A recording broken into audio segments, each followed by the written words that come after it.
प्रिय विद्यार्थियों, जय श्री कृष्णा। आज मैं आपके लिए लेकर आया हूँ अनिवार्य हिंदी का सेकंड जो बिंदु है वह है जिसका नाम है पद परिचय। पद परिचय अनिवार्य हिंदी 12th क्लास का जो सेकंड बिंदु है पद परिचय। पद परिचय को करवाने से पहले सीकर इंटरनेशनल एकेडमी की ये जो ऑनलाइन क्लासेज है इसमें आप सभी विद्यार्थियों का स्वागत है। यदि आपने अभी तक सीकर एकेडमी की ऑनलाइन क्लासेज को सब्सक्राइब नहीं किया है तो सब्सक्राइब कर दें, बेल आइकन का बटन दबा दें ताकि आपको समय पर नोटिफिकेशन मिल सके। तो चर्चा करते हैं हमारे द्वितीय बिंदु पद परिचय के ऊपर। पद परिचय क्या है, पद परिचय किसे कहते हैं? तो सबसे पहले पद परिचय की परिभाषा। पद परिचय की परिभाषा के अंदर पद का संपूर्ण वर्गीकरण कि कौन कौन से पद क्या कहलाते हैं, संज्ञा पद कौन सा होता है, सर्वनाम पद कौन सा होता है, विशेषण पद कौन सा होता है, विकारी अविकारी जो भी है वो सब के सब किसके अंदर आते हैं? पद परिचय के अंदर आते हैं। तो पद परिचय की परिभाषा, जब व्याकरण के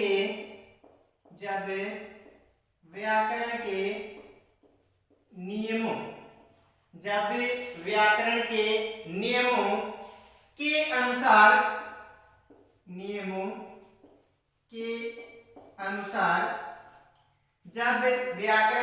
नियमों के अनुसार शब्द को वाक्य में जब व्याकरण के नियमों के अनुसार शब्द को वाक्य में प्रयोग करने की योग्यता, वाक्य में प्रयोग करने की योग्यता प्रदान कर दी जाती है। जब व्याकरण के नियमों के अनुसार शब्द को वाक्य में प्रयोग करने की योग्यता प्रदान कर दी जाती है, योग्यता प्रदान कर दी जाती है तो उसे पद कहते हैं। यानी व्याकरण के जो नियम हैं उन नियमों के अनुसार शब्द को वाक्य में प्रयोग करने की जो योग्यता जब हम हासिल कर लेते हैं या प्रदान कर दी जाती है तो उसे क्या कहा जाता है? पद कहते हैं। पद के प्रकार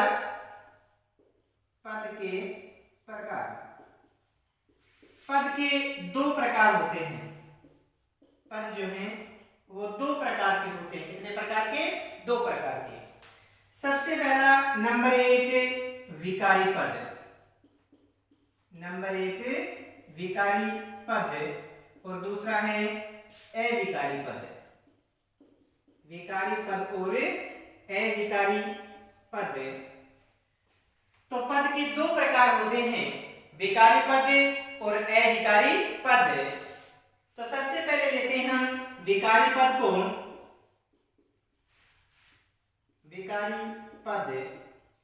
विकारी पद की परिभाषा है जिन पदों का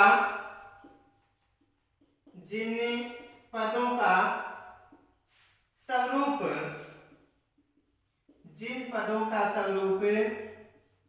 लिंग,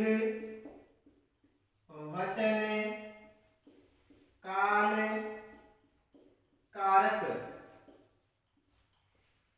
विकारी पद में जिन पदों का स्वरूप लिंग, वचन, काल, कारक के आधार पर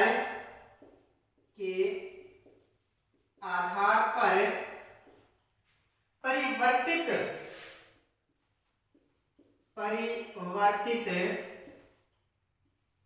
हो जाता है, वे विकारी पद कहलाते हैं। विकारी पद कहलाते हैं।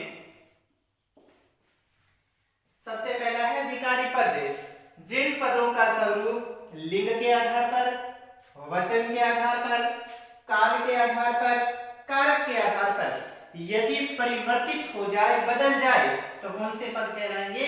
विकारी पद कहलाएंगे। विकारी पद हैं वो 4 प्रकार के होते हैं। कितने प्रकार के? 4 प्रकार के। 4 प्रकार के विकारी पद। विकारी पद है वो 4 प्रकार के होते हैं। सबसे पहला कौन सा है? सबसे पहला है नंबर 1 संज्ञा। दूसरा है सर्वनाम। दूसरा है सर्वनाम। तीसरा है क्रिया और चौथा है विशेषण। चौथा है विशेषण। तो विकारी पद है वो 4 प्रकार के होते हैं, संज्ञा, सर्वनाम, क्रिया और विशेषण। विकारी पद के बाद में जो दूसरा है नंबर 2 वो है अविकारी पद।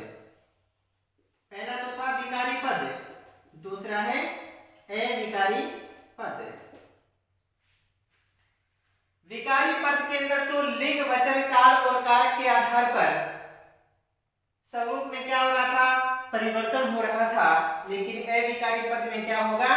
अपरिवर्तित होगा, यानी बदलाव नहीं होगा। जैसे जिन पदों का स्वरूप,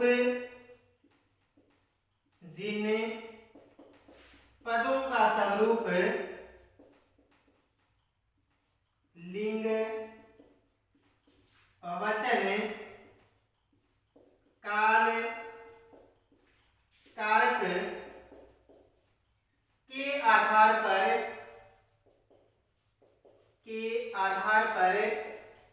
अपरिवर्तित रहता है, अपरिवर्तित रहता है, अपरिवर्तित रहता है, वे पद अविकारी पद कहलाते हैं। तो वे पद अविकारी पद कहलाते हैं। यानी जिन पदों के स्वरूप के अंदर किसी तरह का कोई परिवर्तन न तो लिंग के आधार पे, न वचन के आधार पे, न कारक के आधार पे, न काल के आधार पे होता है, वे कौन से पद कहलाते हैं? अविकारी पद कहलाते हैं। अविकारी पद कौन कौन से होते हैं? जैसे विकारी पद 4 प्रकार के, उसी प्रकार अविकारी पद भी कितने प्रकार के हैं? 4 प्रकार के हैं। अविकारी पद भी कितने प्रकार के हैं? 4 प्रकार के हैं। सबसे पहला जो अविकारी पद है, अविकारी पद भी 4 प्रकार के होते हैं। अविकारी जो पद हैं वो भी 4 प्रकार के होते हैं। सबसे जो पहला है वो है क्रिया विशेषण। क्रिया विशेषण। सबसे जो पहला पद है वो कौन सा है? क्रिया विशेषण है। दूसरा है नंबर 2 विस्मयादि बोधक। विस्मयादि बोधक। विस्मयादि बोधक। अविकारी पद में पहला तो पद है क्रिया विशेषण, दूसरा है विस्मयादि बोधक, तीसरा है संबंध बोधक। तीसरा है संबंध बोधक और चौथा है समुच्चय बोधक। समुच्चय बोधक। तो विकारी पद है वो भी 4 प्रकार के हैं, संज्ञा, सर्वनाम, क्रिया और विशेषण। और अविकारी जो पद है वो भी कितने प्रकार के हैं? 4 प्रकार के। कौन कौन से? क्रिया विशेषण, विस्मयादि बोधक, संबंध बोधक और समुच्चय बोधक। तो ये थे विकारी पद और अविकारी पद है। अब चलते हैं इससे आगे। सबसे पहले हम लेंगे विकारी पद को। सबसे पहले विकारी पद को, यानी वे पद जो काल के आधार पे, वचन के आधार पे, कारक के आधार पे बदल जाते हैं, परिवर्तित हो जाते हैं, वो कौन से हैं? विकारी पद। और विकारी पद में सबसे जो पहला है वो कौन सा है? संज्ञा।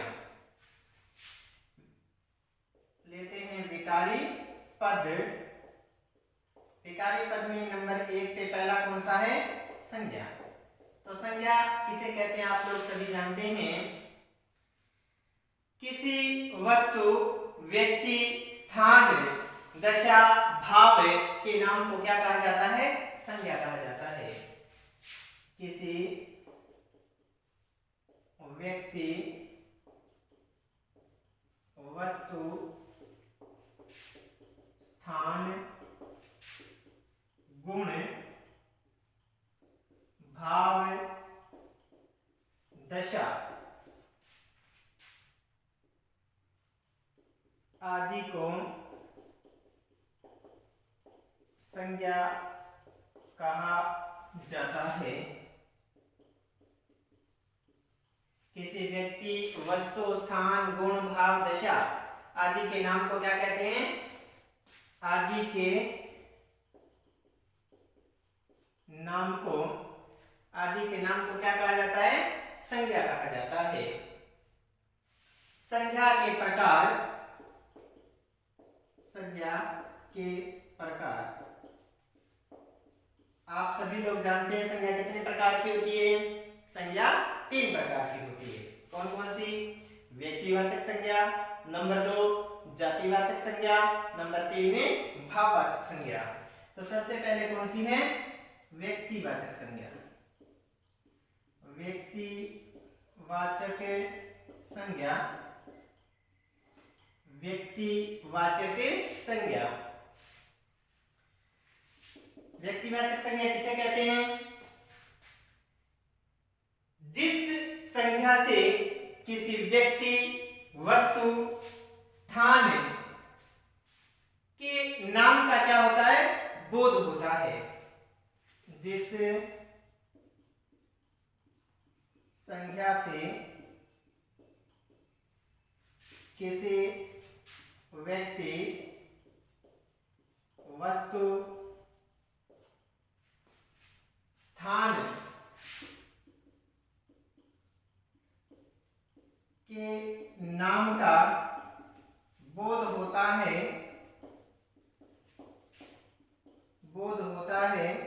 उसे व्यक्तिवाचक संज्ञा कहते हैं। व्यक्तिवाचक संज्ञा कहते हैं। यानी जिस संज्ञा से किसी व्यक्ति का, किसी वस्तु का, किसी स्थान के नाम का बोध हो उसे क्या कहते हैं? व्यक्तिवाचक संज्ञा। यानी जो संसार के अंदर केवल एक ही है उसे क्या कहेंगे? व्यक्तिवाचक संज्ञा। जैसे राधा, कृष्ण, हिमालय, गंगा,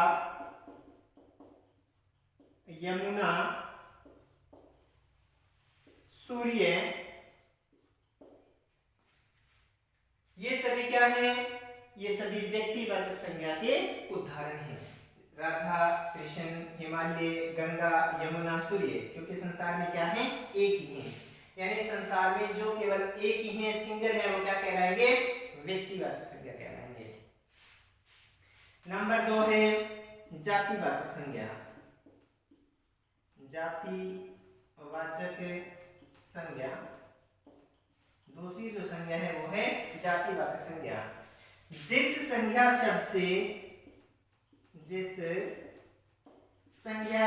शब्द से किसी व्यक्ति, वस्तु, प्राणी की पूरी जाति का बोध होता है, पूरी जाति का बोध होता है, वे जातिवाचक संज्ञा, वे शब्द जातिवाचक संज्ञा कहलाते हैं। जातिवाचक संज्ञा कहलाते हैं। यानी जिस संज्ञा शब्द से किसी व्यक्ति, वस्तु, प्राणी की पूरी जाति का क्या हो रहा हो? बोध हो रहा हो, कौन सी संज्ञा कहलाएगी? जातिवाचक संज्ञा कहलाएगी। तो पहला था व्यक्तिवाचक संज्ञा, दूसरी है जातिवाचक संज्ञा और तीसरी जो संज्ञा है वो है भाववाचक संज्ञा। भाववाचक संज्ञा। तो संज्ञा तीन प्रकार की है, व्यक्तिवाचक संज्ञा, जातिवाचक संज्ञा और भाववाचक संज्ञा। तो भाववाचक संज्ञा किसे कहते हैं? किसी गुण, दशा, व्यापार, किसी गुण, दशा, व्यापार का बोध कराने वाली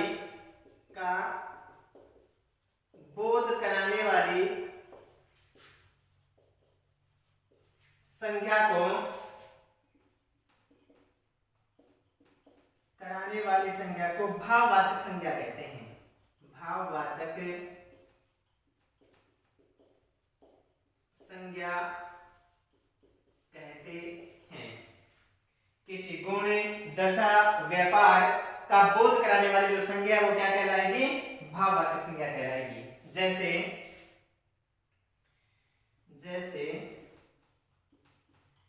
जातिवाचक संज्ञा में जैसे नहीं लिखा है, जैसे लिख लें, जैसे जातिवाचक संज्ञा में जैसे छात्र हैं,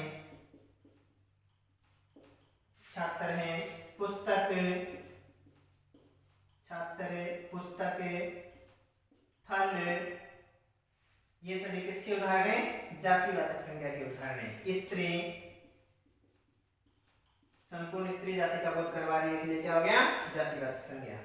छात्र, पुस्तक, फल, स्त्री कौन सी संज्ञा के उदाहरण है? जातिवाचक संज्ञा के उदाहरण है। अब भाववाचक संज्ञा के उदाहरण। भाववाचक संज्ञा के अंदर जैसे बचपन, सर्दी,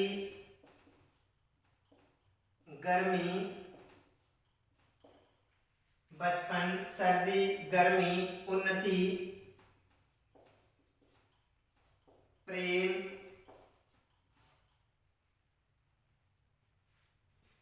तो बचपन, सर्दी, गर्मी, उन्नति, प्रेम ये किसके उदाहरण है? भाववाचक संज्ञा के। तो किसी व्यक्ति, वस्तु, स्थान, गुण, भाव, दशा आदि के नाम को क्या कहते हैं? संज्ञा कहते हैं। संज्ञा कितने प्रकार की होती है? तीन प्रकार की होती है। सबसे पहली संज्ञा कौन सी है? व्यक्तिवाचक संज्ञा। जिस संज्ञा शब्द से किसी व्यक्ति, वस्तु, स्थान के नाम का बोध हो उसे क्या कहते हैं? व्यक्तिवाचक संज्ञा कहते हैं। जैसे राधा है, कृष्ण है, हिमालय है, गंगा, यमुना और सूर्य है। अगला है जातिवाचक संज्ञा। जातिवाचक संज्ञा जिस संज्ञा शब्द से किसी व्यक्ति, वस्तु, प्राणी की पूरी जाति का क्या हो रहा हो? बोध हो रहा हो उसे क्या कहते हैं? जातिवाचक संज्ञा। जैसे छात्र है, पुस्तक है, फल है, स्त्री है। क्योंकि छात्र है वो संपूर्ण छात्रों का प्रतिनिधित्व कर रहे हैं। पुस्तकों के अंदर सारी पुस्तकें आ गई, फलों के अंदर सभी फल आ गए, स्त्री संपूर्ण स्त्री जाति का बोध आ गया, इसलिए कौन सी संज्ञा है? जातिवाचक संज्ञा है। अगला है भाववाचक संज्ञा। जब किसी गुण, दशा, व्यापार का बोध कराने वाली संज्ञा को क्या कहते हैं? भाववाचक संज्ञा कहते हैं। यानी बचपन, सर्दी, गर्मी, उन्नति, प्रेम ये क्या है? एक प्रकार का भाव है। तो कौन सी संज्ञा होगी इनमें? भाववाचक संज्ञा होगी। तो यह था विकारी पद का पहला जो बिंदु था वो कौन सा था? संज्ञा। अब करेंगे संज्ञा का पद परिचय।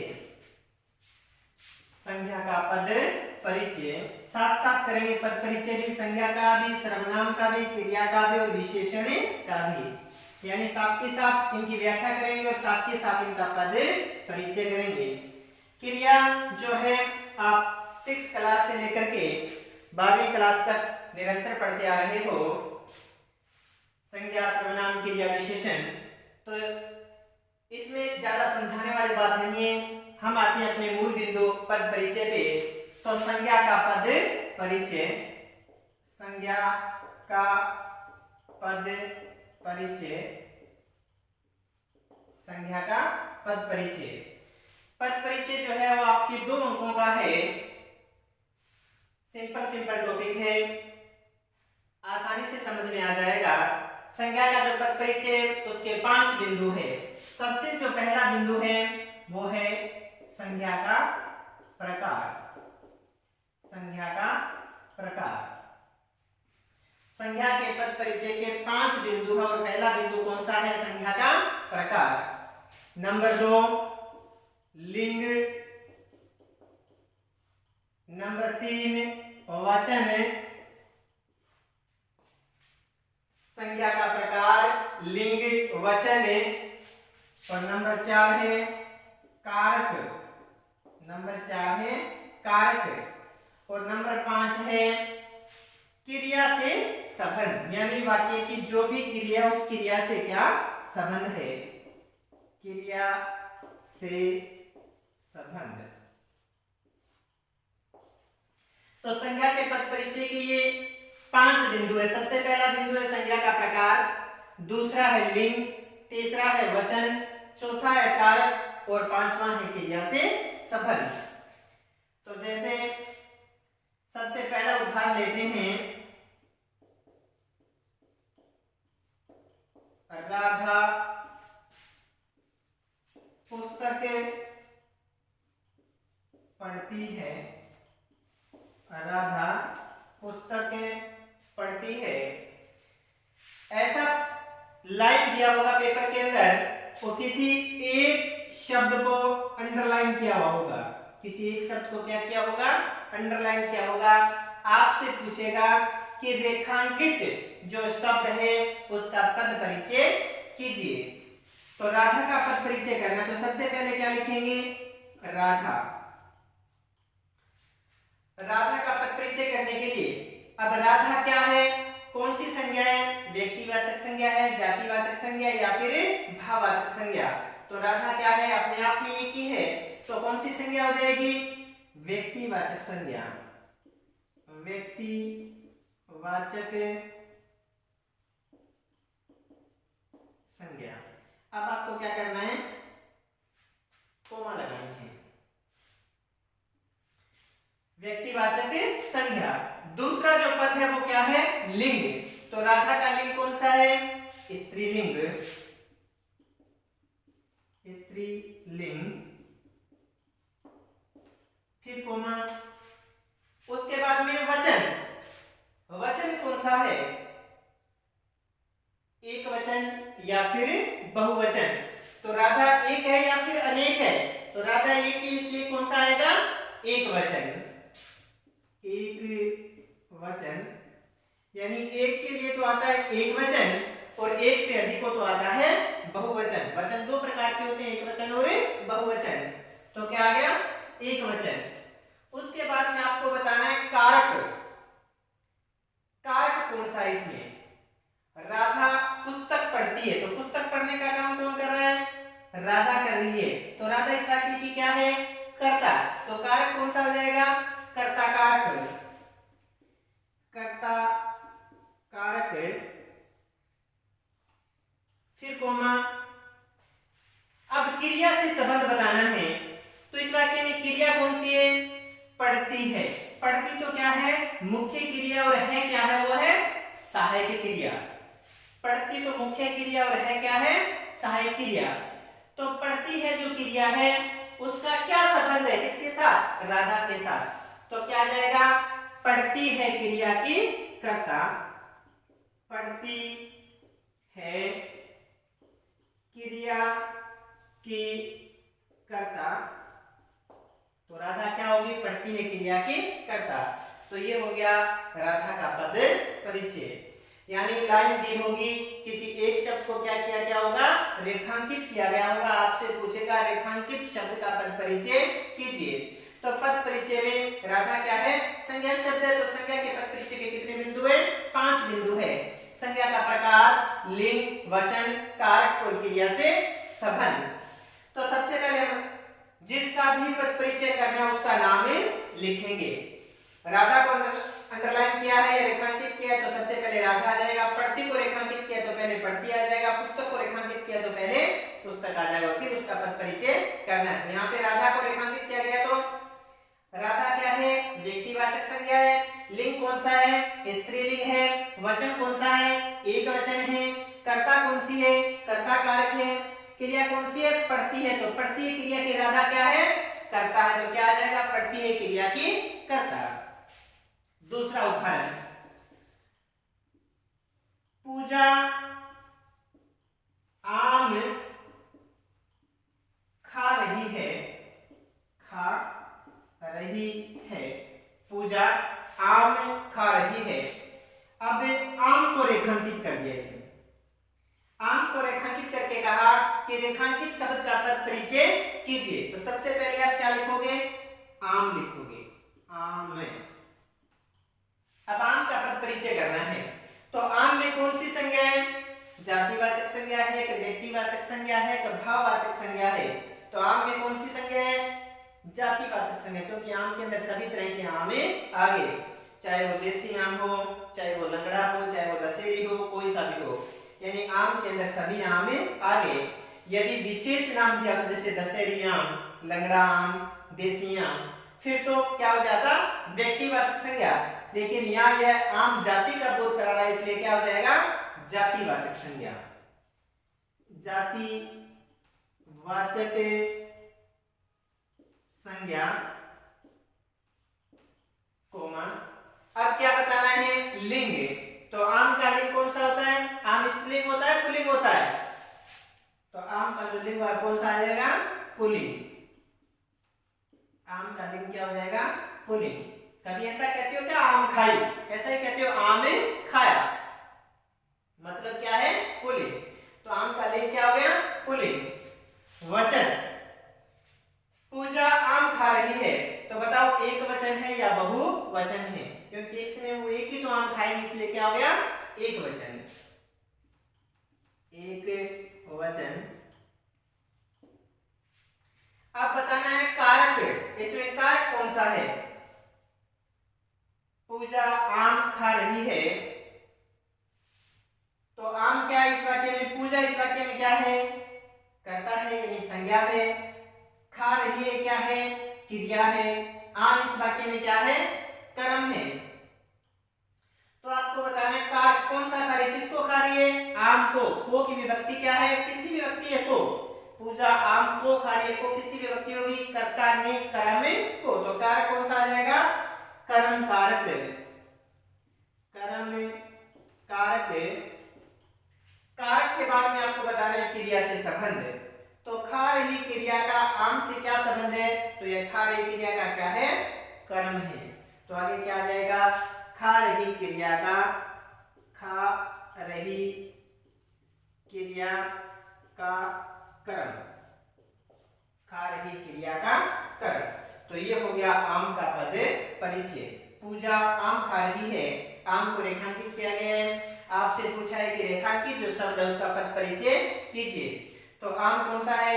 जातिवाचक संज्ञा है। आम हमेशा पुल्लिंग होता है, एक समय में एक ही आम खा रहे, इसलिए क्या हो जाएगा? एक वचन। कर्म कारक कौन सा हो जाएगा? कर्म कारक है। और क्रिया से संबंध, यानी खा रही क्रिया का क्या संबंध है? खा रही क्रिया का आम क्या है? कर्म है। तो ये था संज्ञा का पद परिचय। यानी पद परिचय में पद जो है वो दो प्रकार के होते हैं, विकारी और अविकारी। विकारी पद भी 4 प्रकार के और अविकारी पद भी 4 प्रकार के हैं। जो विकारी पद है उसका सबसे पहला जो बिंदु है वो कौन सा है? संज्ञा। और हमने संज्ञा का पद परिचय किया है, तो ये है संज्ञा का पद परिचय। आज के लिए इतना ही, मिलते हैं अगली क्लास में। धन्यवाद। जय